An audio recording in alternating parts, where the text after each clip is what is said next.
বন্ধুর সঙ্গে যায় খেলতে, মালটা বাগানে মালটা খেতে গিয়ে ফিরল লাশ হয়ে। রোববার বিকেল 4টার দিকে রাজবাড়ীর সদর উপজেলার পূর্ব ভবদিয়া গ্রামের মুক্তা শেখের মালটার বাগানে বন্ধুর সঙ্গে 12 বছরের শিশু মিনহাজুল শেখ খেলতে যায়। এরপর থেকেই নিখোঁজ ছিল সে।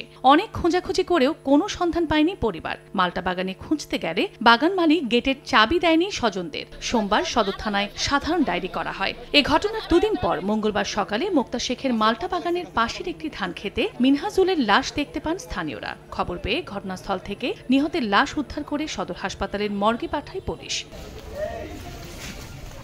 স্বজনদের অভিযোগ, মালটা বাগানে ঢুকে ফল খাওয়ার কারণে মিনহাজুলকে বৈদ্যুতিক শক দিয়ে হত্যার পর তার জিহ্বা কেটে দেওয়া হয়। পরে হাত পা কেটে লাশ আগুনে পুড়িয়ে দিয়ে ধান খেতে ফেলে রাখা হয়েছে।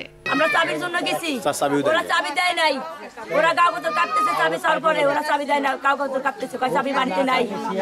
তারপর আবার বলছে এই কথা বললেন তো কেউ, সর্দার তার নাম। ফল খাইতে গেছে, মারা গেছে, আর কিভাবে ভিতরে কি করছে সেটা তো আমরা দেখি নাই কেউ।